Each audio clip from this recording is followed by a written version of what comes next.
সবাইকে স্বাগত জানাচ্ছি নেক্সাস টেলিভিশনে লেডিস ক্লাবে। আজ 14 ডিসেম্বর শহীদ বুদ্ধিজীবী দিবস। যেই দিনটাকে আমরা বেশ শ্রদ্ধা ভরে খানিকটা কালো অধ্যায় হিসেবেও মনে করি আজকের দিনটা। আজকের দিনে 1971 সালে পাকিস্তানি হানাদার বাহিনী তাদের দোসর আল শামস, আল বদর এবং রাজাকারদের সাথে মিলিত হয়ে আমাদের দেশের বুদ্ধিজীবীদেরকে হত্যা করেন নির্মমভাবে। এবং সেই দিনটা যখন পরাজয় আসন্ন ভাবছিলেন 14 ডিসেম্বরের দিনটাতে, তারা তখন ভাবছিলেন কিভাবে বাংলাদেশকে মেধাশূন্য করে দেওয়া যায়, বাংলাদেশকে কিভাবে পঙ্গু করে দেওয়া যায়। সেই চিন্তা থেকেই বুদ্ধিজীবীদের একটি বিশাল অংশ তারা নির্মমভাবে হত্যা করেন। এবং সেই যে কাণ্ড, সেই কাণ্ডের পরে কিন্তু আসলে বাংলাদেশ খানিকটা মুখ থুবড়েও পড়েন, কারণ একটি দেশের মূল ভিত্তি তাদের বুদ্ধিজীবীদের উপরেও কিন্তু নির্ভর করে। তো সেই ক্ষেত্রে আজকের দিনটা আমরাও কালো অধ্যায় হিসেবেই মনে করি। তবে তাদের প্রতি ভীষণ শ্রদ্ধা রাখতে চাই। তারা আমাদের দেশকে যা দিয়ে গেছেন সেই সময়ও সেইটুকু ধরেই হয়তো বাংলাদেশ আজও টিকে আছে এবং বাংলাদেশকে আমরা এখনো উদযাপন করতে পারি। তাদেরকে শ্রদ্ধাভরে স্মরণ করে আজকের আয়োজন শুরু করছি। আমি অহনা তাসনিম খান আছি আপনাদের সাথে, এবং আজকে আমরা বেশ সুন্দর একটা বিষয়ও রেখেছি। বিষয়টা হলো নিরাপদে নিশ্চিন্তে। আমরা এই সুন্দর বাংলাদেশ যেটা গড়ে তুলতে এত ত্যাগ, এত তিতিক্ষা ছিল, সেই দেশ সেই নিরাপদে নিশ্চিন্তে অবশ্যই থাকতে চাই। এবং সেখান থেকেই দেখা যায় আমাদের ব্যক্তিগত জীবন, আমাদের দেশীয় জীবন এবং নানান যত দিক আছে সেগুলো নিয়েও কথা বলা ভীষণ দরকার। আপনারা নিরাপদে নিশ্চিন্তে এই বিষয়ে কথা বলতে আমাদের সাথে এসে আড্ডা দিতেই পারেন। আমাদের সাথে দুজন বন্ধু এসেছেন, তারাও নানাভাবে নিজেদের দেশের কথা ভাবেন, নিজেদের জীবন নিয়ে, নিজেদের জীবনের গল্প আমাদেরকে বলে আমাদেরকে অনুপ্রাণিত করতে এসেছেন। আমি আর কথা না বাড়িয়ে চলুন পরিচয় করিয়ে দিই তাদের সাথে। আমাদের সাথে শুরুতেই আছেন মুনমুন শাহরিয়ার, তিনি শতাধিকারী, তার আয়োজনের নাম মুনমুন শাহরিয়ার। অনেক অনেক স্বাগত জানাই। আসসালামু আলাইকুম ম্যাম। আজকে শহীদ বুদ্ধিজীবী দিবস উপলক্ষে আমরা তো বন্ধু, আমরা আপু। ঠিক আছে। তো সব বিনম্র শ্রদ্ধা শহীদ বুদ্ধিজীবীদের উদ্দেশ্যে। জি জি। আর আমার একটা ছোট্ট পেজ আছে মুনমুন শাহরিয়ার, যেখানে আমি 2020 সাল থেকে স্টার্ট করেছি। তো সামহাও আমার কিছু শারীরিক প্রবলেম হওয়ার কারণে আমার এই পেজটা কিছু সময়ের জন্য অফ হয়ে গিয়েছিল, যেহেতু আমি ক্যান্সার সার্ভাইভার। তো এখন আলহামদুলিল্লাহ আমি ভালো আছি। একটা বিশাল যুদ্ধ আপনি নিজের সাথে করেছেন। না, যুদ্ধটা কিন্তু অনেক বড়ই হয়েছে, কারণ 20 সাল থেকে আমি অসুস্থ ছিলাম কিন্তু বুঝতে পারিনি। 21 সালের মার্চে আমার মা এই ব্রেস্ট ক্যান্সারে আক্রান্ত হয়, যেটা ছিল সে ট্রিপল নেগেটিভ। জি জি। আর আমি সেই জার্নিটা অবশ্যই আমি চাই যে আপনার কাছ থেকে বিস্তারে শুনবো। আমাদের আরেকজনের বন্ধুর সাথে পরিচয় করিয়ে দিই তারপরে। আমাদের সাথে আরেকজন বন্ধু আছেন, তার নাম ফাতেমা আলম মিঠুয়া, বেশ মিষ্টি মানুষ, তার নামের সাথে তার মিল আছে। অঙ্কুর বুটিক্সের শতাধিকারী তিনি। অনেক অনেক স্বাগত জানাই। জি, আপনাকেও শুভেচ্ছা।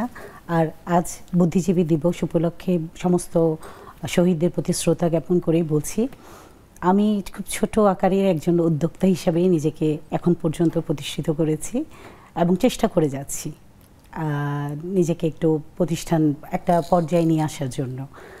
যদিও এখনকার যেই পরিস্থিতি বা আমাদের মহিলাদের জন্য যে সময়টা যাচ্ছে, সেখানে দাঁড়িয়ে নিরাপদে নিশ্চিন্তে একজন উদ্যোক্তা হিসেবে নিজের বিজনেসটাকে সামনে এগিয়ে নিয়ে যাওয়া যেমন কঠিন তেমন পরিশ্রমেরও। সেখান থেকে আমি চেষ্টা করে যাচ্ছি। Let's hope for the best. Yes, let's hope for the best. আজকের আড্ডা আয়োজন সবই সুন্দর হবে। আমরা নিরাপদে নিশ্চিন্তে যাতে থাকতে পারি, তাতে কি হয়, একটু জীবনের ব্যাকগ্রাউন্ড স্টোরিটার দিকে একটু আসতে হয়। প্রথম দিকে এসে মুনমুন আপুর কাছে যে গল্পটা রেখে গেলাম সেটা একটু শুনি, যে শুরুতে আন্টির ব্রেস্ট ক্যান্সার ধরা পড়লো, তারপরে কি হলো? নিরাপদ নিশ্চিন্তে এখানটাই আমার যে কথাটা, কত নিরাপদ নিশ্চিন্তেই তো আমরা বাসায় ছিলাম, কত ভালো ছিলাম যে এরকম একটা রোগ আসবে আমার মার জীবনে, কখন যে জীবনে এটা দানা বেঁধেছে এটা তো আসলে মাথায় আসেনি। তো যাই হোক, ওনার খুব ফার্স্ট স্টেজে ধরা পড়েছিল, তো উনি বেশি দিন সার্ভাইভ করতে পারেননি। ফার্স্ট স্টেজ থেকেই সার্ভাইভ করতে পারেননি। প্রথম কিমোটাই কি উনি নিয়ে কষ্ট পেয়েছেন এরকম? নেওয়ার পর উনি আর নিতে পারেননি, কিন্তু উনি মারা যাওয়ার 40 দিনের মাথায় আমার রোগটা ধরা পড়ে এবং আমারটা ছিল সেকেন্ড স্টেজ। ডক্টর যেটা বলেছে যে আমার মার আগেই আমার হয়েছে। কারণ আপনার সেকেন্ড স্টেজ ধরা পড়েছে, তার মানে আর একটু আগে আপনার হয়ে থাকার কথা। আমি আমার আম্মার সাথে 5 মাস আমার আম্মা ফাইট করেছে, আসলে এত করুণ মৃত্যু আসলে বলার মতো না। যখন আমার এটা ধরা পড়েছে তখন আমি ট্রিটমেন্ট নেওয়া যখন শুরু করছি, অ্যাজ এ ডক্টর আমি সবসময় বলবো যে উনি আমাকে যেভাবে ইন্সপায়ার করেছে, না কিছু হবে না, এরকম হবে না, দেন আমি কিন্তু খুব হাসি মুখে ফাইট করেছি। আমি যখন ফার্স্ট কেমন আমি হাসতেছিলাম, আমার পাশে 10 জন একসাথে কেমন ছিল, সবাই বেশ চিন্তিত ছিল, তারাও ক্যান্সার আক্রান্ত। তো ওনারা বলতেছিল যে এরকম হাসি মুখে ক্যান্সার নিচ্ছে আমি দেখি নাই। আমি বলছি না, আমি আমার হাজবেন্ডকে বলেছি ডু অর ডাই, এখন হয় আমি ফাইট করব, হ্যাঁ মারা যাব। তো আমার ছেলেটা ছোট ছিল, তো ওর মুখের দিকে মানে তাকায় আমি মানে আমি বাঁচার ইন্সপায়ারটা নিয়েছি যে সবাই সেই সাহসটা সঞ্চয় করেছেন বারবার যে না আমাকে সার্ভাইভ করতেই হবে। কারণ কি যে কারো কিছু হবে না, ক্ষতিটা হবে আমার সন্তানের। মা হারালে আসলে ও হবে সবচেয়ে ক্ষতিগ্রস্ত। তো ওর দিকে যখন তাকাতাম তখন যে আমি আবার ইন্সপায়ার হতাম যে না, বমি করতেছি, সব করতেছি, তবে এটা এই ফাইটের পিছনে আমার হাজব্যান্ড এবং আমার ছেলে দুজনই স্ট্রাগল করেছে আমার সাথে। আর লাস্ট মোমেন্টে যেটা হয়েছে যে এটা এত এক্সপেন্সিভ, আমি আসলে সরকারের কাছে আমার একটা আবেদন থাকবে যে টেস্টগুলো করতে করতে কিন্তু মানুষ আগে ফকির হবে, দেন তো ট্রিটমেন্ট। তো এখানে আমার অবশ্যই সরকারের কাছে বেশ ব্যয়বহুল, কিন্তু আমাদের দেশে আমার লাস্টে 1 কোটি টাকা 1 কোটির মধ্যে চলে গেছিল। তখন আমার ফ্রেন্ডরা ফাতেমা শিহাব, মিতু তমা, ওরা আমার কাছে এগিয়ে এসেছিল। তখন আমাদের যে ব্যাচের 96 ব্যাচের আমাদের বন্ধুরা যারা চিনে বা জানে না, তারা কিন্তু আমাকে হেল্প করতে আসছে। এবং এর জন্য আমার সাথে স্ট্যান্ড হয়ে প্রথমে দাঁড়িয়েছিল সুলতানা প্রমা, তারপরে আমার বান্ধবী মিতু তমা রীতিমতো অ্যাগ্রেসিভ হয়ে আমার হয়ে কাজ করছে। It's unbelievable. আপনি তাহলে বেশ ব্লেসড বন্ধু ভাগ্যে, তাই না? আমি অবশ্যই, আমি আমার বাসায় খাবার আসছে বন্ধুদের বাসা থেকে। বাহ, কি চমৎকার। আরো শুনবো অবশ্যই, আবারও আসবো আপনার কাছে। মিঠু আপুর কাছে এসে একটু জানতে চাই যে অঙ্কুর বুটিক্সের শুরুটা, তখনকার জার্নিটা কেমন ছিল? হ্যাঁ, খুব বেশি বড় চিন্তা করে কিন্তু শুরু করিনি, খুব ছোট মাপেই শুরু করা ছিল। এবং অবভিয়াসলি আমার হাজব্যান্ডের সাপোর্টটা অনেক বড় ব্যাপার ছিল। খুব অল্প স্বল্প পুঁজি নিয়ে প্রথমে শুরু করি। খুব ছোটবেলা থেকে খুব ইচ্ছা ছিল হস্তশিল্পের উপর কিছু করা। আমি খুলনায় বড় হয়ে ওঠা, পড়াশোনা সব কিছু, বিয়ের পরেই ঢাকায় আসা। তো যেহেতু আমি ওখানেই ছিলাম, ওখানকার হ্যান্ড স্টিচ এটা সবাই জানে যে খুবই ফেমাস, নকশি কাঁথা, হাতের কাজ খুবই ভালো ছিল। তো আমি প্রথম শুরুটা কিন্তু হস্তশিল্পী দিয়ে শুরু করি। কিন্তু এটা যেটা দেখা যায় যে ঢাকায় জিনিসটা এতটা খুব ভালো পর্যায়ে সুপরিচিতভাবে ছিল না। গুটি কয়েক বুটিকের বিষয়টাই মানে আবদ্ধ ছিল কাজগুলো নিয়ে, মানুষ বুঝতো কম। মানে এটার যে পরিশ্রম, এটার পিছনে সাধারণ মহিলাগুলোর যে পরিশ্রম, সেটা সঠিক মূল্যায়নটা কিন্তু পাওয়া যেত না। প্রোডাক্টের ভ্যারিয়েশন, প্রোডাক্টের ভ্যালু এবং একজন কর্মীকে দিয়ে আমি কাজটা করিয়ে নিয়ে আসার পর যে মূল্যায়নটা, সেটা আমি ঠিকমতো দিতে পারিনি। তখন যেটা হয় যে ব্যবসা করতে গেলে আমাদেরকে মুনাফার ব্যাপারটাও মাথায় রাখতে হয়। তখন চিন্তা করে দেখলাম জিনিসটার মধ্যে ভেরিয়েশন আনা যায় কিনা। একই ধরনের জিনিস দিয়ে তো বিজনেস করা সম্ভব না, এটাকে কন্টিনিউ করতে গেলে পছন্দ বদলায়, মানুষের রুচি বদলায় এবং সময়ের সাথে কিন্তু পরিবর্তনশীল, সবগুলো বিষয় পরিবর্তনশীল। ফ্যাশন সেন্সটাও এখন কিন্তু অনেকটাই ডিফারেন্ট। এখন ফাস্ট ফ্যাশনে নারীরা বিশ্বাসী, সবকিছু তারা ট্রাই করতে চান, সবকিছু ট্রেন্ডে করতে চায় এবং যে কোনো এক ধরনের পোশাকের উপরেও কিন্তু নির্ভরশীল না। আমাদের মেয়েরা এই জেনারেশনটা কিন্তু ভেরিয়াস টাইপ, এবং আমাদের এইজের মেয়েরাও কিন্তু পড়ছে সব ধরনের পোশাক, কমফোর্টেবল যেটা সেটাই নিতে চায়। এই কারণেই আমি জিনিসগুলোর ভিতরে বিভিন্ন পার্ট বাই পার্ট হস্তশিল্পীটাকে একটু সাইডে রেখে রেডিমেড প্রোডাক্টগুলোর উপরে কাজ করা শুরু করি। এবং ফাইনালি এখন শাড়িতেও আসতেছি, মসলিনের উপর এমব্রয়ডারি করা শাড়ি যেগুলো আছে আমাদের দেশে এখন এগুলো বেশ ফেমাস, বেশ ট্রেন্ডি। এবং কুর্তি স্টাইল এবং কামিজ স্টিচ, এবং চাইলে আমার কাছে স্টিচও করে নিতে পারে, আমার সেই টেইলার সাপোর্টও আছে। এই সাপোর্টটা আবার ইদানিংকার মেয়েদের খুব দরকার, কারণ আগে যেমন আমাদের একটা সময় ছিল যে আমরা নিজেরা ডিজাইন করে টেইলারিং এ গিয়ে করতাম, এখন আমি নিজেও দেখেছি যে আমি না সেই সময়টা আগ্রহটা করে উঠতে পারি না। তো কেউ যদি সবকিছু করে দেয় আমি খুশি।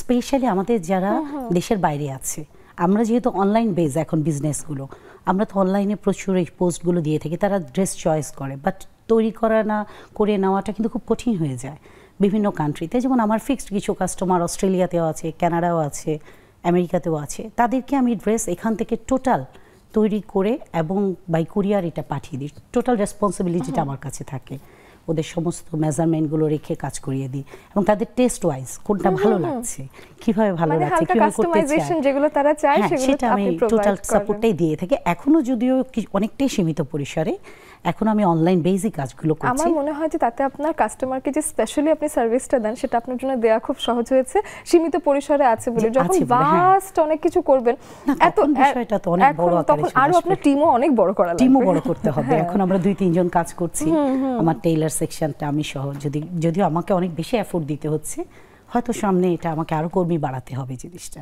নিয়ে আসতে হবে। মেলা করেছি। আচ্ছা, তো আপনারও তো মুনমুন শাহরিয়ার, এটা হলো ক্লোদিং লাইনে, রাইট? নো, আমি ক্লোদিং প্লাস কসমেটিক্স সেল করেছি একসাথে, দুটোই করেন? হ্যাঁ, দুটোই করেছি আমি। তো ওর মতো এত বড় আকারে তখন করিনি। তো আমি যখন শুরু করেছিলাম তখন ভাবছি যে আমি নিজেই ডিস্ট্রিবিউট করব।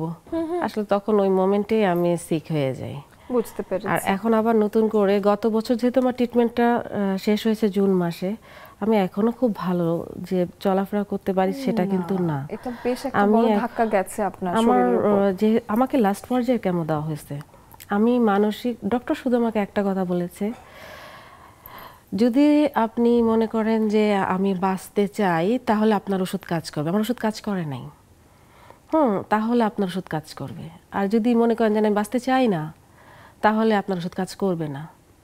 তাহলে পুরোটাই মানসিক শক্তি দিয়ে আপনাকে সার্ভাইভ করতে হয়েছে। আমি এই জার্নিতে আবারও আসবো অবশ্যই।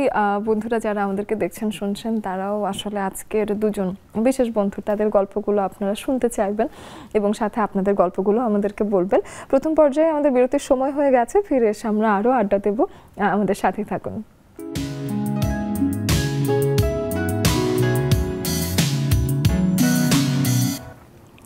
আপনারা যেখান থেকে আমাদেরকে দেখছেন না কেন, নিশ্চয়ই নিরাপদে নিশ্চিন্তে আছেন এবং ভালোভাবে সুস্থ শরীর নিয়ে আমাদেরকে দেখছেন, তেমনটাই আসলে প্রত্যাশা আমাদের। আপনাদের সবাইকে আরও একবার স্বাগত জানাচ্ছি নেক্সাস টেলিভিশন লেডিস ক্লাবে।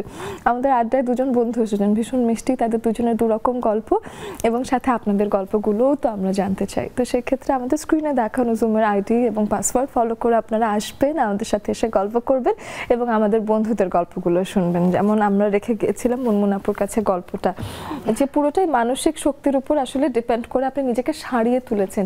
এই মানসিক শক্তিটা আসলে কিভাবে পেলেন, কি বলতেন নিজেকে? না, বলতাম যে না, আমার ছেলের জন্য আমাকে বেঁচে থাকতে হবে। জাস্ট আমার ফোকাসটাই ছিল আমার ছেলেকে ঘিরে। ছেলে এখন কতটুকু? ছেলে এখন ও লেভেলস দিয়েছে। তাহলে তো বড় হয়ে গেছে ছেলে হঠাৎই বড় হয়ে গেছে, তাই না? ছেলে হঠাৎই বড় হয়ে গেছে। যাই হোক, আমার এই স্ট্রাগল শুধু আমি একা করিনি, আমার সাথে আমার স্বামী, সন্তান, আমার ফ্রেন্ড সার্কেল, আমার বোন করেছে আমার সাথে। এরা যদি না থাকতো হয়তো আমি আরও সার্ভাইভ করতে পারতাম না। আল্লাহও দিয়েছেন আমাকে, শুকরিয়া আল্লাহর কাছেও যে আমাকে আমার জান বক্স দিয়েছে। তবে অন্য যারা, এখন আমি যেটা সবসময় সরকারের উদ্দেশ্যে বা সবার উদ্দেশ্যে বলতে চাই, যে অন্তত আমাদের যারা ক্যান্সার রোগী তাদের টেস্টগুলোর দাম কমান। এবং এটা যেমন ডেঙ্গু রোগীদের জন্য নির্দিষ্ট করে দেওয়া হয়েছে, স্কয়ার থেকে শুরু করে একদম সব ছোট ক্লিনিকগুলোতে, যেখানে ডায়াগনস্টিক সেন্টারগুলোতে টেস্ট একই রেঞ্জে রাখা হয়েছে, তাহলে আমাদের এই টেস্টগুলোরও রেঞ্জগুলো একটু নামানো উচিত, যেটা আমাদের জন্য খুবই কষ্টসাধ্য হয়ে যায়। আর লাস্টে দেখা যায় যে এই টেস্ট করতে করতে ট্রিটমেন্ট শুরু করবে কখন। এটাও একটা বিষয়, সাথে আরেকটা বিষয় আছে যেটা আমি, যেহেতু আমার আসলে ফেয়ার শেয়ার আছে ক্যান্সার সার্ভাইভাল পেশেন্টদের সাথে, আমার ব্যক্তিগত অভিজ্ঞতা থেকে বলি যে যদি চেন্নাই যাওয়া হয় বা থাইল্যান্ডে, ব্যাংককে গিয়ে ট্রিটমেন্ট করানো হয়, আমি দেখেছি যে সেখানে আরো অনেক কস্টলি ট্রিটমেন্ট আছে। চেন্নাই গিয়েছিলাম ম্যাম, আমি চেন্নাই গিয়েছিলাম। চেন্নাই আসলে সার্ভাইভ করা যেটা আমি ফিল করেছি, আমার দেশের মানুষ আমাদেরকে যে পরিমাণ আমরা আন্তরিক, বা আমি আমার ঘরে যে অ্যাটমসফিয়ারটা পাচ্ছি, খাবারের যে সিস্টেমটা, ওখানকার খাবার সিস্টেমের সাথে আসলে আমরা খাবার সিস্টেমটা একে তো করতে পারি মেলে না। না, প্লাস চেন্নাইয়ের যে কস্ট তার তুলনায় বাংলাদেশে একই ধরনের সার্ভিসগুলো চেষ্টা করা হয়েছে, তবে হ্যাঁ, যে বাংলাদেশে বেটার সার্ভিস বাংলাদেশে যাতে যেটা দেয়া যায়। হচ্ছে যে খরচ বেশি হচ্ছে। খরচ চেন্নাইতে একই টেস্ট আমি করেছি, অনলি 50,000 টাকা দিয়ে আমি সব টেস্ট বাট চেন্নাইয়ের কমপ্লিট করেছি। কিমোর প্রাইস আবার আমাদের দেশের থেকে বেশি না? না না, অ্যাজ ইউজুয়ালি সব একই ছিল। আমি বলবো যে সবই কস্টিং কম ছিল, আমি বরঞ্চ অর্ধেক টাকা দিয়ে আমি ওখানে কমপ্লিট করে আসতে পারতাম। আচ্ছা আচ্ছা, তো সেই ক্ষেত্রে আপনি চেয়েছেন যে আপনি নিজের দেশের কাছাকাছি থাকেন এবং নিশ্চিন্ত যাতে আমি এখানে আমার ফ্যামিলির মধ্যে থাকলাম, সবাইকে নিয়ে থাকলাম, ভিন দেশে থাকলাম না। আমার সেদিন রিয়েলাইজেশন হয়েছে যে আমি আমার দেশে কত আনন্দে আছি, আমি কত স্বাধীন, সেটা আমি ফিল করেছি আর কি। এবং শরীর খারাপ থাকলে আসলে অন্য দেশে মানসিক শান্তিটা হয়তো পাওয়াও যায় না, তাই না? আর সবসময় ভয় ভয়ও কাজ করে। ফ্যামিলি হ্যাঁ, সাপোর্ট থাকে। থাকে, একটা সাপোর্টের বিষয় থাকে, আমি এটা তো এখন আসলে অন্য দেশে পাওয়া যায় না। পাওয়া যায় না। আমার যেমন কেমো দিয়ে আসলে 5 দিন আমি দিন দুনিয়া চিনি না, বিছানা থেকে উঠা যাচ্ছে না, এরকম প্রচুর একটা বমি অবস্থা। হবে, প্রচুর ডিসেন্ট্রি হবে, অনেক সমস্যা ক্রিয়েট করবে, মুখে রুচি থাকবে না, লবণ চলে যাবে, একটা আমার নাক থেকে শুরু করে পেটের পুরাটা পর্যন্ত ঘা হয়ে যায়। যারা লাস্ট পর্যায়ে কেমো দেয় তাদের বুঝতে হবে যে কি ভয়াবহ পরিণতিটা হয়। তো সেই ক্ষেত্রে আমি তো আবারও আপনার কাছে আসবো, কারণ কি নিয়ে আসলে এখন মনে হয় যে সতর্কতা মেনটেন করা উচিত। নারীদের জীবনে দেখা যায় ব্রেস্ট ক্যান্সার, ওভারি ক্যান্সার, এগুলো আসলে আমাদের দেশে এখন প্রতিনিয়ত বেড়েই চলেছে, আগের থেকে অনেক বেশি পরিমাণে এখন নারীরা এসবে যে আক্রান্ত কথাটা হন। বললেন, এটাই আমি বলবো, আমাদের খাদ্যটা হলো মেইন, এটা আমাদেরকে নিরাপত্তা দিতে নিশ্চিত তো হবে। সেই ক্ষেত্রে কিভাবে মেনটেন করা উচিত সেটা নিয়ে আপনার কাছে আসবো। তার আগে আবার একটু মিঠু আপুর কাছে আসি। মিঠু আপুর কাছে এসে আবার জানতে চাই যে কাজ শুরু করার সময় মনে হয়েছে কোনো প্রতিবন্ধকতা আছে যেটা থেকে বেরিয়ে আসা আপনার মনে হচ্ছিল? হ্যাঁ, আমি আসলে এটা নিয়ে বলবো ভাবছিলাম, চিন্তা করছিলাম, নিরাপদ নিশ্চিন্তে যেহেতু আমাদের থিমটা। আমি একজন ব্যবসায়ী হিসেবে, একজন নতুন উদ্যোক্তা হিসেবে, নতুন বলা যায়, এখনো অতটা নিজেকে তো প্রতিষ্ঠিত করতে আপনি পারিনি। ভীষণ হাম্বল, বাকি সবাই বড় বড় বলছে ব্যবসাতে, সেই নিজের ব্যবসাকে ছোট বলে না, যাচ্ছে। ছোট বলা না, আমি মনে করি আমরা সবসময় ছোটই থাকবো, আমরা আরো শিখবো, শেখার জায়গাটা কিন্তু অনেক বড়। আমি যখন বাংলাদেশ থেকে বাইরে যাই, আমি তখন অনেক জায়গা ঘুরি ফিরি এবং দেখি মেয়েরা কিন্তু প্রচুর কাজ করছে রাতের এবং লেট নাইট। আপনি জানেন থাইল্যান্ড, আপনি সিঙ্গাপুর, বিভিন্ন কান্ট্রি, আপনি দুবাই যান, দুবাইয়ের মতো কান্ট্রিতেও মেয়েরা কিন্তু কাজ করছে, সেলসম্যান থেকে শুরু করে ফুড খাবার ডেলিভারি থেকে শুরু করে, এবং কিন্তু কোনো কিচেন মেনটেন করার বিষয় থাকলেও স্ট্রিট ফুডের কিচেন মেয়েরা কাজ করছে, লেট নাইট পর্যন্ত কাজ করছে। এখন আমি যেটা বলতে, আমার বলার জায়গা যেটা এখানে, যে আমরাও বাংলাদেশে ব্যবসা করছি, হয়তো আমি অনলাইনে করছি, ছোট মাপে করছি, কিন্তু যারা, আমি উত্তরায় থাকি, ইদানিং উত্তরাতে যেটা দেখেছি, প্রচুর মহিলারা ফুড নিয়ে কাজ করছে, খাবার নিয়ে কাজ করছে, এবং পয়সাটা রাস্তার উপরেই দিচ্ছে, কোনো স্কুলের সাইডেই করছে, স্ট্রিট ফুড যেটা এখন খুব ফেমাস। এই জায়গাটা থেকে আমি চাই মেয়েদের আরও অধিক নিরাপত্তার প্রয়োজন, নিশ্চিত করা খুব প্রয়োজন, কারণ এখানে তো সব ধরনের মানুষ আসছে, তাতে সিকিউরিটি ইস্যুটাকে কিন্তু আমাদের দেশের মানুষদেরকে একটু বুঝতে হবে এবং সরকারকেও বুঝতে হবে জিনিসটা। আর উদ্যোক্তা হিসেবে আমাদের যে ব্যবসার যে রিলেশনগুলো, আমাদের যে কাজের ক্ষেত্রগুলো, সব ক্ষেত্রে তো আমরা পুরুষদেরকে পাই না, অনেক কাজ আমাদেরকে নিজেদেরও করতে হচ্ছে, মার্কেটে যেতে হচ্ছে, এখন আসলে নারীরা পুরুষ বেসড নেই, এখন আর নির্ভর করছেন না, বরং নারীরা নিজের কাজ নিজেই সবগুলো করে ফেলতে পারছে। নিরাপত্তার বিষয়টা না আরো জোরদার হওয়া খুব জরুরি, এটা আমি মনে করি। এখনো আমাদের অনেক জায়গায় আমরা পিছিয়ে আছি, আরেকটু সুযোগ যদি আমরা পেতাম তাহলে হয়তো আমরা আরেকটু এগিয়ে যেতে পারতাম। আমরা আরো কিছু, এখন হয়তো দেশের ভিতরে মেলা করছি, আমাদের এই সুযোগগুলো যদি আরেকটু বড় মাপে আসতো, তা আমরা বিদেশেও আমাদের এই প্রোডাক্টগুলোকে নিয়ে যেতে পারতাম, মেলা করতাম। এবং এই যে যাতায়াত, এই যে জার্নিটা আমাদের সেফ হতে হবে, নিশ্চিন্তে হতে হবে, যে আমাদের ফ্যামিলি আমাদেরকে ছেড়ে দিয়ে এটুকু নিশ্চিন্ত থাকতে পারে, যেন আমাদের হাজব্যান্ড, বাচ্চারা, যে হ্যাঁ মা যাচ্ছে, বাচ্চারাও সিকিউর থাকলো, আমরাও জিনিসটা নিশ্চিন্তভাবে করে যেন ফিরে আসতে পারি। এটা খুব জরুরি, এই জায়গায় নিরাপদে নিশ্চিন্ত হওয়াটা আমাদের খুব জরুরি, এটা আমার মনে হয়। চমৎকার বলেছেন। এদিকে আমি একটু দেখি যে আমাদের জুমে কিন্তু অনেকজন চলে এসেছেন। নিরাপদ নিশ্চিন্তে নিয়ে যদি কথা বলি, সুরমা আপুর কাছে আসি। সুরমা আপু, আজকের টপিকে আপনি কি বলতে চান? শুভ সন্ধ্যা আপু, আসসালামু আলাইকুম সবাইকে। এবং শহীদ বুদ্ধিজীবীদের প্রতি বিনম্র শ্রদ্ধা নিবেদন করে আমি আমার কথা শুরু করছি। আসলে আজকের যে বিষয়টা খুবই একটা ভালো একটা বিষয়, নিরাপদ এবং নিশ্চিন্তে। তো আমি বলতে চাচ্ছি যে আমরা মেয়েরা কর্মক্ষেত্রে বের হই, আমরা যখন কাজে যাই, যাওয়ার যেই ইয়েটা, যেভাবে আমরা যাই, ঘর থেকে বের হলেই যাতে আমরা নিরাপদ ভাবে যেতে পারি কর্মস্থলে, এবং যেখানে কাজ করতেছি সেখানে যাতে পরিবেশটা যাতে নিরাপদ থাকে, কাজ করতে পারে মেয়েরা, তাহলে হয়তো আরো ভালো অগ্রসর হতে পারে মেয়েরা। যে এই বিষয়টা আমার কাছে মনে হচ্ছে যে আমরা সবাই যদি একটু খেয়াল করি। পুরুষ ভাইদেরকে বলবো যে আমাদের যদি এইভাবে সাপোর্ট করে, প্রতিটা নারীকে যদি এভাবে পুরুষরা সাপোর্ট করে, তাহলে প্রত্যেকটা মেয়ে এই কাজ করতে পারবে, এবং তারা নিরাপদ এবং নিশ্চিন্তে কাজ করতে পারবে। ধন্যবাদ সবাইকে। বেশ চমৎকার বলেছেন সুরমা আপু, বাকিদের কথা শুনবো। একটা বিরতির সময় যেহেতু হয়ে গেছে, বিরতিটা নিয়ে নিই, ফিরে আসছে কিছুক্ষণের মধ্যেই।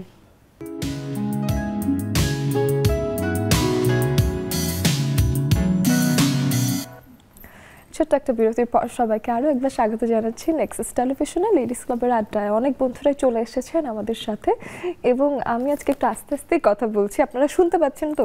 আর সেটা একটু ভেরিফিকেশন করে নিই। হ্যাঁ, সুরমা আপুর কাছ থেকে শুনলাম। এদিকে আমাদের আজকে স্টুডিওতে যিনি এসেছেন মুনমুন শাহরিয়ার আপু, তার বোন ওদিকে আছেন শাহানা আফরিন আপু। তিনি কোথা থেকে যুক্ত হয়েছেন, কি করেন, সেটা একটু শুনে নিই তার কাছে। আপু একটু আনমিউট করবেন আগে, আনমিউট করবেন ফোনটাকে। শাহানা আফরিন আপু শুনতে পাচ্ছেন না? কানিস ফাতেমা, রুমা আপু এবং জিনি আপু একসাথে আছেন, কোথাও বেড়াতে গেছেন মনে হচ্ছে, তারা একটু আনমিউট করে কথা বলবেন।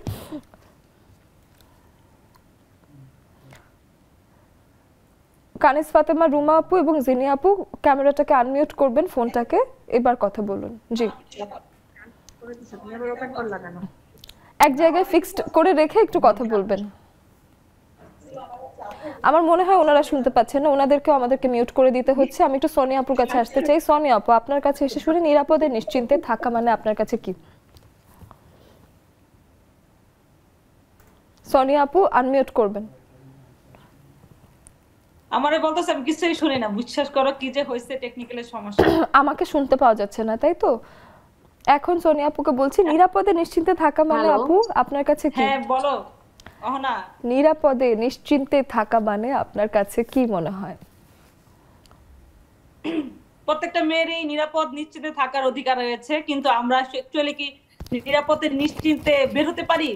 আমরা দেখা যায় নানান ভাবে নানা রকম ভাবে টিচার হয়ে থাকি, তাই না? তা আমাদের দেশের সরকারকে এই ব্যাপারে আমাদের নিশ্চিত করতে হবে যে আমরা এদেশের মানে নাগরিক, আমাদের নিশ্চিন্তে নিরাপদে আমাদের দেশে চলাফেরা মানে করতে পারবো। আমরা যে কোনো ড্রেস পরি না কেন, সেই ড্রেসে আমরা বাইরে বের হতে পারবো। আমরা একটা ওয়েস্টার্ন পরলাম, আমাদের দেশের ছেলেরা আমাদের দিকে ড্যাব ড্যাব করে তাকিয়ে থাকলো, এবং আমরা যদি এটা বিচার চাই তাহলে ড্রেসের সমস্যা হয়ে যাচ্ছে। এই ড্রেস কেন পরেছি, এটা মানে আমাদের দেশের নাগরিক, আমরা নাগরিক হিসাবে এটা আমরা দেশের মানুষের কাছে চাই যে আমরা যে ড্রেস পরি না কেন, এটা আমি কিন্তু ইসলাম কোনো কান্ট্রিতে থাকছি না, যে এটা আমরা ভ্যারাইটিস একটা কান্ট্রিতে থাকি। এখানে হিন্দু, মুসলমান, খ্রিস্টান, বৌদ্ধ সবাই আছি, যে আমাদের যে একদম সবাইকে বোরকা পরে চলতে হবে এরকম না। আর যারা যারা আমরা ড্রেস পরে বের হই, একটা সময় হলে একটা ওয়েস্টার্ন করছি, বাইরে বের হচ্ছি, প্রবলেম ক্রিয়েট হয়ে যাচ্ছে। আমরা এই প্রবলেমগুলো ফেস করতে হয়। আবার দেখা যায় যে অফিসে গেল মেয়েরা, আমি হয়তো অফিসে যাই না, অনেক মেয়েরা যায়, সেখানে তাদের পুরুষ কলিগদের থেকে নানান ভাবে প্রবলেম ফেস করে। এইগুলি থেকে আমরা আসলে বাঁচতে চাই, এগুলি থেকে আমরা নিরাপদ থাকতে চাই, নিশ্চিন্তে থাকতে চাই। আমাদের দেশে অনেক রকম উন্নতি হয়েছে, এই ভাবনা এবং মন মানসিকতার উন্নতি হলে আসলে মনে হয় যে দেশ হিসেবে আমরা আরেকটু বেড়ে যাব, ঠিকঠাক হয়ে যাব, এটাই আসলে। সোনিয়া আপুকে অনেক ধন্যবাদ। অনেক বন্ধুরা নতুন যুক্ত হয়েছেন, তারা সবাই এভাবে আছেন, এই যে এভাবে ফোনটাকে এভাবে রেখেছেন। আপনাকে অটো রোটেশন মোডটা অন করে ফোনটাকে রাখতে হবে, এভাবে করে যদি আপনি রাখেন তাহলে বাকিদের মতো একইভাবে আপনারা সমতলে একই রকম সেটআপে চলে আসবেন, এবং অটো রোটেশন মোডটা অন না করলে আসলে আপনারা আড়াআড়ি হতে পারবেন না। তো সেটা আমি একটু শিখিয়ে দেওয়ার চেষ্টা করলাম সবাইকে। আই হোপ আপনারা শিখে ফেলেছেন। এবার আমি একটু আসি আবার আমাদের দেখা যায় যে শাহানা আফরিন আপু, তিনি আনমিউট করতে পেরেছেন মনে হচ্ছে। শাহানা আফরিন আপু শুনতে পাচ্ছেন আপনি আমাকে? হ্যাঁ শুনতে পাচ্ছি, আপনি আমার কথা শুনতে পাচ্ছেন? এখন শুনতে পাচ্ছি। আপনার কাছ থেকে কিছু শুনি। আপনি আজকে কোথা থেকে যুক্ত হয়েছেন, কি করেন, আপনার বিষয় শুনি। জি ওয়ালাইকুম আসসালাম। আপু কথা বলবেন, আমাদের যেহেতু একটু সবাইকে ছোট ছোট ফ্লোর দিতে হয়, কথা শুরু করে দেবেন। আপনি কোথা থেকে যুক্ত হয়েছেন, কি করেন?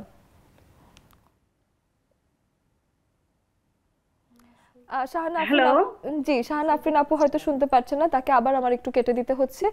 নিচে আমি এক বন্ধুকে দেখতে পাচ্ছি যিনি কিনা ভিভো নামের একটা ফোন থেকে যুক্ত হয়েছেন, তার নামটা লেখা নেই যেহেতু আমি তার কাছে একটু এসে তার কাছেই শুনে নিতে চাই। আপু আনমিউট করে আমাদেরকে একটু জানাবেন। ভিভো ফোন থেকে চশমা যুক্ত যেই আপু আছেন আমাদের সাথে, সেই আপুকে বলছি। মিষ্টি আপুর কাছে আসি। মিষ্টি আপু আপনার কাছে এসে কথা বলছি। মিষ্টি আপুর কাছে আজকের বিষয়ে কিছু শুনি। আচ্ছা অনা, শুভ সন্ধ্যা। শীতের এই সন্ধ্যায় সবাইকে ভালোবাসা, শুভেচ্ছা। আজকে শহীদ বুদ্ধি দিবসে দিবসে সবাইকে বিনম্র শ্রদ্ধা। তো সবাই কথা বলুক, আমি দুটো লাইন গান শুনাই। অহনা, আমি একটু প্রিপেয়ার্ড হয়ে বসেছি, অনেকদিন গান শুনি না। আর যেহেতু ওনাদের শ্রদ্ধা জানিয়ে, এক নদীর পেরে বাংলার আকাশে রক্তিম সূর্য আনলে যারা, তোমাদের রে কোনদিন শোধ হবে না, না না না শোধ হবে না। মৃত্যুর মুখোমুখি দাঁড়িয়ে 7 কোটি মানুষে জীবনের সন্ধান আনলে যারা, সেদানের মহিমা কোনদিন ম্লান হবে না, না না না ম্লান হবে না। আমরা চাই তাদের রক্তের বিনিময়ে যেন একটা নিরাপদ ভবিষ্যৎ, নিরাপদ জীবন পাই। না, ধন্যবাদ। আসলে তাদের এই দান কোনোদিনই ম্লান হবে না, এবং আমার কাছে মনেও হয় যে এই ঋণ আমরা কখনোই শোধ করতে পারবো না, কিন্তু নাগরিক দায়িত্ব যদি আমরা একটু ঠিকঠাক পালন করি, শ্রদ্ধের কাছাকাছি যাওয়ার একটা চেষ্টা যে আছে, সেই চেষ্টাই হয়তো শ্রদ্ধাটা জানানোর সঠিক মাধ্যম। অনেক ধন্যবাদ আপু, বেশ মিষ্টি একটা গান শোনালেন। গানগুলো আমাদের দেশের যতগুলো গান আছে প্রত্যেকটা গানেই এত আবেগ, এত মায়া অন্যরকম লাগে। আমি একটু নাহিদা নেলি আপুর কাছে আসতে চাই। নাহিদা নেলি আপুর কাছে এসে তার কাছে আজকের বিষয়ে কিছু শুনতে চাই। আপনার কাছে কি ধরনের নিরাপত্তা প্রয়োজন বলে মনে করেন? আসসালামু আলাইকুম, শুভ সন্ধ্যা সবাইকে। আজকে মহান বুদ্ধিজীবী দিবসে সবাইকে শ্রদ্ধা জানাই আমাদের শহীদদের। আসলে আমরা এত এত রক্তের বিনিময়ে আমরা যে দেশটা পেয়েছি, আসলে আমরা কি আসলে কি সবাই নিরাপদ না। আমরা যখনই কখনো কোথাও বের হই, নিশ্চিন্তে কিন্তু বের হতে পারি না। ভয় থাকে যে কখন কি হয়। যখন আমাদের বাচ্চাদের আমরা একা বের করি, তখন বাসায় বসে আমরা যতক্ষণ বাসায় ফিরে আসবে না অতক্ষণ চিন্তায় থাকি যে আসলে কেউ ঠিকঠাক আসতে পারছে কিনা। এই যে ভয়গুলো, এগুলো আসলে কি আমরা পারছি নিরাপদে থাকতে? তো সরকার যে আমাদের তাও ঠিক করতে চেষ্টা করছে, কিন্তু আমাদের আসলে আমরা খুব সবসময় এই থাকি যে আমরা আসলে কতটা নিরাপদ আছি কিনা, সেটাই সবসময় থাকি। অনেক ধন্যবাদ নাহিদা নীলি আপু, আপনার কনসার্নটা আমরা জেনে নিলাম। নাসরিন আপুর কাছে আসি। নাসরিন আপু আমাদের সাথে কি আজকেই যুক্ত হলেন, নাকি নাসরিন আপুর সাথে এর আগে কথা বলেছি? একটু আনমিউট করবেন, তারপরে কথা বলবেন। আপনার ফোনটাকে আগে আনমিউট করবেন। মাইকের মতো একটা সাইন আছে, সেই মাইকের মতো সাইনটার উপর একটা ক্রস সাইন আছে, সেটাতে ক্লিক করলে এটা ঠিক। এই তো, হ্যাঁ এটা তো আনমিউটে আছে। এখন ঠিক আছে, এখন শুনতে পাচ্ছি। এখন বলুন। হ্যাঁ আমি যুক্ত হই যখন আমার সাবজেক্টটা ভালো লাগে, তখন যুক্ত হই। তার মানে আজকে আপনার মন মতো একটা সাবজেক্ট আনতে পেরেছি। আমি আজকে যুক্ত হয়েছে। আমাদের এখানে গেস্ট আছেন একজন ক্যান্সার সার্ভাইভার। ওনার কথা শুনলাম, শুনে আমার কাছে মনে হলো যে আমি যোগ হই, কারণ আমি নিজেও একজন ক্যান্সার সার্ভাইভার। 10 বছর চলছে। তো আপা যে কথাটা বলছিলেন ট্রিটমেন্ট এবং বাংলাদেশের কথা, সেই জায়গাতেই আমার কাছে মনে হলো যে একটু কথা বলি। আসলে আমাদের দেশেও ক্যান্সারের যে সরকারি ব্যবস্থাপনাগুলো আছে সেগুলা সঠিকভাবে সচল অবস্থায় নাই।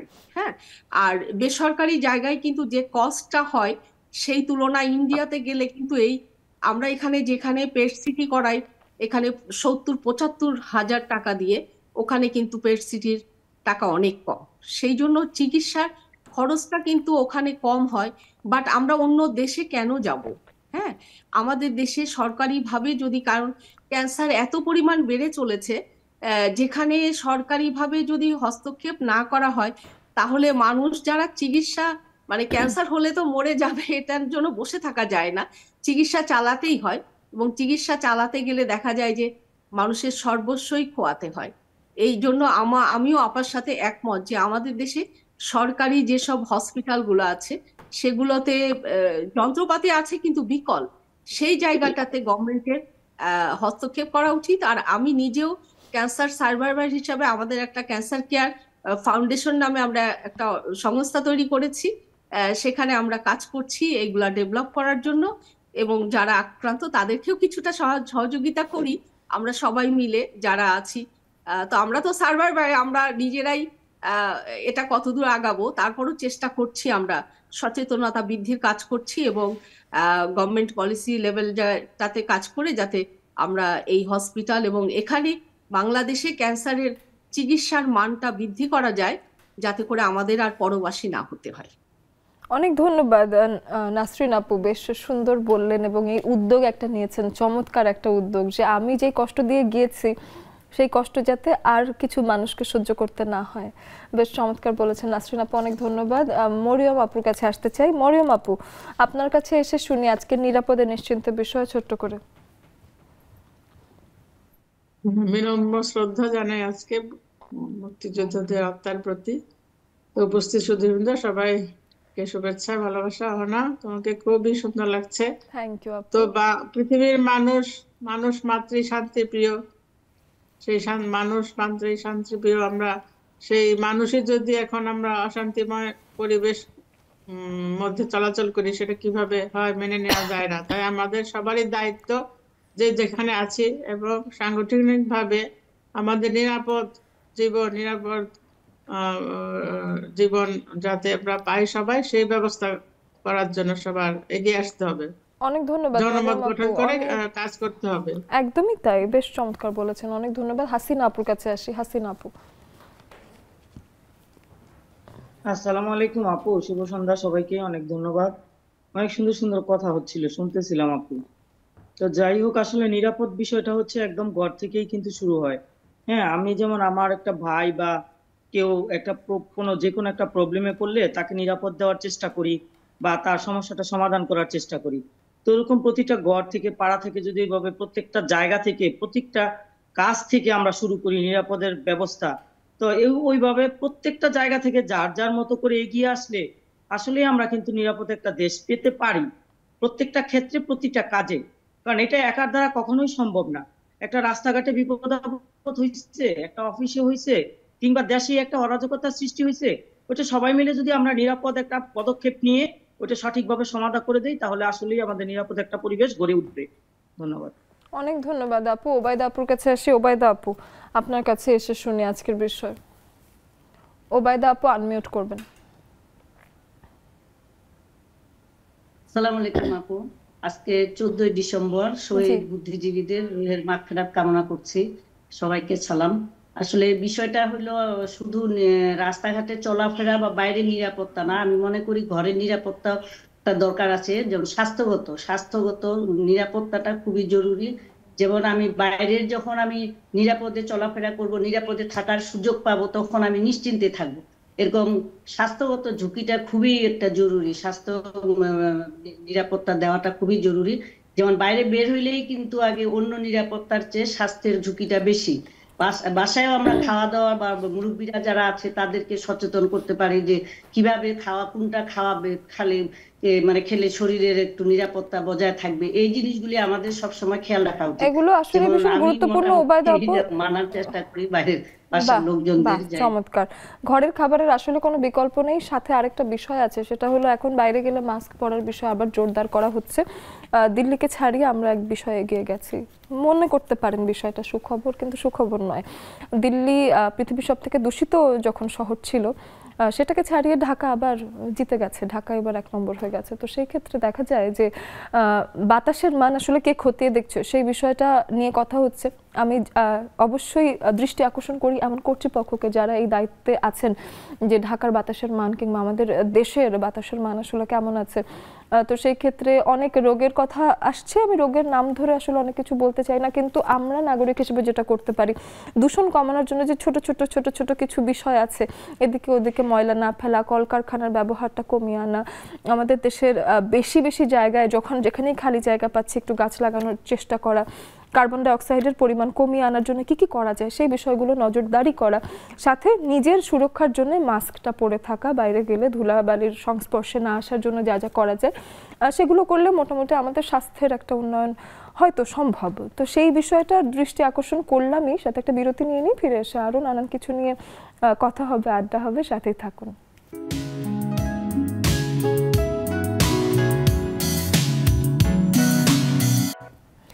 বিরতির পরে সবাইকে আরো একবার স্বাগত জানাচ্ছি নেক্সাস টেলিভিশনের এই সময়কার লেডিস ক্লাবের আড্ডা। একদম শেষ দিকে এসে গেছি না, সবার কাছে একটু শোনার চেষ্টা। স্টুডিওতে ফিরে আসবো জলদি, 1-2 জন বাকি আছেন তাদের সাথে একটু কথা বলার চেষ্টা করে তারপর যাই।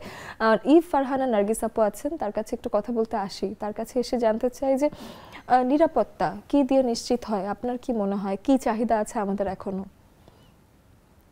আসসালামু আলাইকুম ওয়া রাহমাতুল্লাহি ওয়া বারাকাতুহু। নিরাপত্তার ব্যাপারটা যখন তখন বলি কালকেরই ঘটনা। রাত্রিবেলা তা আমি ও আবার জেগে আছে, তা জেগে আছে তো হঠাৎ করে ও শুনে মাইকে অ্যানাউন্স হচ্ছে। তা ও আবার মানে চারদিক তো আমাদের এখন শীতকাল, সেই দরজা জানালাগুলো লাগানো থাকে, সেই জন্য ভাইবে তারপর বুঝতে পারছে না, অনেকক্ষণ কান পেতে শুনলো যে ডাকাত ডাকাত বলে মাইকিং হচ্ছে। তারপরে ও তারপর থেকে অ্যালার্ট হলো আরো বেশি, তখন ও শুনতেছে যে ডাকাত পড়ছে, আপনারা সবাই লাইট জ্বালায় রাখেন, হ্যাঁ যে কোনো মুহূর্তে আপনাদের বাসায় কোনো কিছু হবে, আপনারা নিজেরা সজাগ থাকেন, লাইট জ্বালান এরকম করে যাচ্ছে।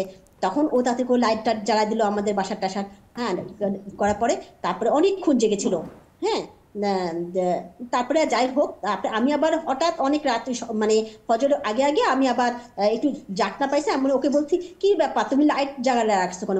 না ডাকাত আসছে, ডাকাত এখানে চারদিকে ঘোরাঘুরি করতেছে, ওরও ঘুম পাচ্ছে না, লাইটও জ্বালা রাখছে। এই যে সারা রাত গেল টেনশনে, একটা আতঙ্কে গেল পুরোটা সময়। এই সময়টায় চিন্তা করা যায় যে আর আমার এরিয়াটা তো ধরেন একদম স্কুল সব ভরা, যার ফলে সিসি ক্যামেরা চারদিকে, তারপরেও কিন্তু এই ঘটনাটা, আর উত্তরের মতো একটা জায়গায়, হ্যাঁ যাই হোক আমাদের নিরাপত্তা কোথায়? আমাদের নিরাপত্তা তো ধরেন এখনো পর্যন্ত নাই। আমরা ঘুমাতে গেলেও আমাদের টেনশনে রাত কাটাতে হচ্ছে। তারপরে খাবার দাবারের কথা তো বলতে হবে, ভেজাল খেতে খেতে আর ভালো খাবার আগ্রহই নাই। অনেক ধন্যবাদ নার্গিস আপু। নিরাপত্তা দেখা যায় কি দেশ যেহেতু অস্থিতিশীল একটা সময় আছে, অনেক রকম চেঞ্জেসের ভেতর দিয়ে আমরা এখনো যাচ্ছি, এবং আমরা নিজেরা যতটুকু জেগে থেকে ওই যে আতঙ্কে থাকা, আস্তে আস্তে হয়তো একটু সময় দিলে আমরা সেই বিষয়ে আসবো, এবং সাথে আমাদের অন্তর্বর্তীকালীন সরকার আছে, তারা নিশ্চয়ই কেউ না কেউ এই বিষয়গুলো দেখছেন। আমরা যেহেতু জাতীয় টেলিভিশনে কথা বলছি, মানুষের সাথে পৌঁছানোরই চেষ্টা, তো সেই ক্ষেত্রে টেলিভিশনের এইসব আলাপের মাধ্যমেও আমি নিশ্চিত যে আমাদের নিরাপত্তা আরো বেশি সুগঠিত হবে এবং আমাদের সাথে চলে আসবে। একদম শেষ দিকেই আছি, যেহেতু ভিভো ফোনের যে আপু আছেন, ওনার নামটা আমি দেখতে পাচ্ছি না, তিনি যদি কথা বলতে পারেন তাহলে বলবো। চশমা পরিহিতা যিনি আছেন, জি আপু আজকের বিষয়ে দু লাইন শুনি আপনার কাছে। জি আপনার নামটা শুনি।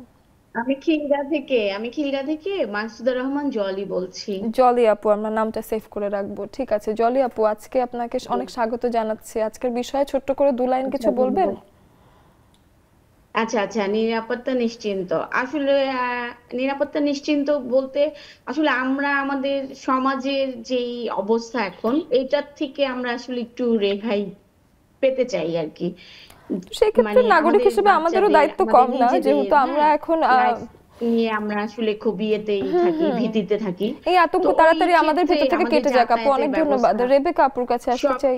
রাস্তাঘাট সব জায়গাতে আমরা একটু নিরাপদে থাকতে চাই, বাচ্চা-টাচ্চাদের নিয়ে ইনশাআল্লাহ সেটাও ইনশাআল্লাহ সামনের দিনে হবে, আমরা যেহেতু এই বিষয়ে কথা বলছি। অনেক ধন্যবাদ। রেবেকা কবির আপুর কাছে আসতে চাই।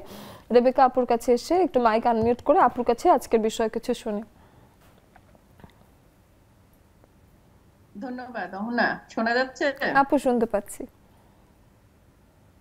আসলে নিরাপত্তার ব্যাপারটা আমি বলবো আমাদের বাংলাদেশের এখন প্রেক্ষাপটে যে পরিস্থিতি দাঁড়িয়েছে তাতে আমার একটাই বলার, সেটা হচ্ছে রাস্তাঘাটে চলাফেরা অনিশ্চিত, তারপর সবকিছু অনিশ্চিত, হয়তো এগুলো সময় লাগবে, আমাদের একটু ধৈর্য ধরতে হবে।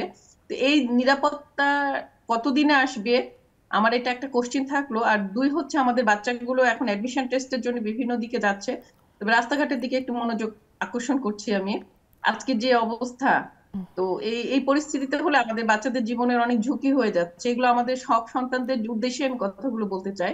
নিরাপত্তা নিশ্চিত করার জন্য আমাদের সবার সহযোগিতার খুব দরকার, খুবই দরকার, এবং এই জন্য আমি সবার দৃষ্টি আকর্ষণ করতে চাই, মানে দৃষ্টি আকর্ষণ করার জন্য অনুরোধ করছি। ধন্যবাদ। অনেক ধন্যবাদ সবাইকে। একদম শেষের দিকে যেহেতু আছি, দুজনের কাছে কিছু শুনতে চাই। মিঠু আপুকে দিয়ে শুরু করি, একদম ছোট্ট করে 2-4 লাইনে শুনতে চাই যে শেষ বক্তব্য কি বলার আছে। শেষ বক্তব্য বলে আসলে কিছু নেই, আমাদের এরপরেও আমাদেরকে আরো কিছু আবদার রেখে যেতে হবে। সবকিছু যেটা আমরা আপনাদের মাধ্যমে সরকারের কাছে পৌঁছাতে চাই, যে আমাদের মতো ব্যবসায়ী মহিলাদের জন্য বা আমাদের মেয়েদের জন্য এন্টায়ার এই ব্যবসায়িক যে গোষ্ঠীটা আছে সবারই, ছেলে হোক মেয়ে হোক, আমি মনে করি যে প্রত্যেকেরই একটু নিরাপদে নিশ্চিন্তভাবে ব্যবসাটা এগিয়ে নিয়ে যাওয়ার বিষয়টার উপর একটু জোরদার হোক, এবং আমরা আমাদের ফিনান্সিয়াল সাপোর্ট থেকে শুরু করি, এবং এই যে ওনারা বারবারই কিন্তু নিরাপত্তার বিষয়টা শুধু যে সরকারি করবে তাও না, আমাদের নিজেদের ঘর থেকেও একটু সচেতন হওয়া খুব জরুরি। আমরা জিনিসটা করি এবং সেই সাথে আমাদের জন্য কিছু নতুন নীতিমালা আসুক। অভ্যুত্থানের মধ্যে যখন অনেক পরিবর্তন আসছে, এই ক্ষেত্রেও একটা নতুন কিছু পরিবর্তন আসুক। মনমুন আপুর কাছেও আসি, একদম ছোট্ট করে 2 লাইন শুনি। হ্যাঁ, নিরাপদ নিশ্চিন্তে আমার কাছে, মানে আমার যেটা সবার কাছে আর্জি যেটা থাকবে যে খাবার ভেজাল মুক্ত চাই। ভেজাল মুক্ত খাবার যদি হয় তাহলে আমাদের যে সন্তানরা তারা সুস্বাস্থ্যের অধিকারী হবে। আমরা অবশ্যই খাবারের মানের ব্যাপারে অবশ্যই, আর সুস্বাস্থ্যবান বাচ্চা একটা সুন্দর দেশ দিবে, আর একটা সুন্দর দেশ উন্নত দেশ দিবে আমাদের। একেবারেই তাই, এবং আপনারাই আসলে মেসেজগুলো আমার হয়ে দিয়ে দিলেন, আমি আর কোনো কথাই বাড়াতে চাই না।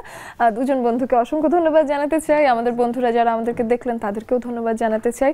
আপনারা থাকুন নিরাপদে নিশ্চিন্তে, সেই প্রত্যাশা আজকের মতো বিদায় নিচ্ছি।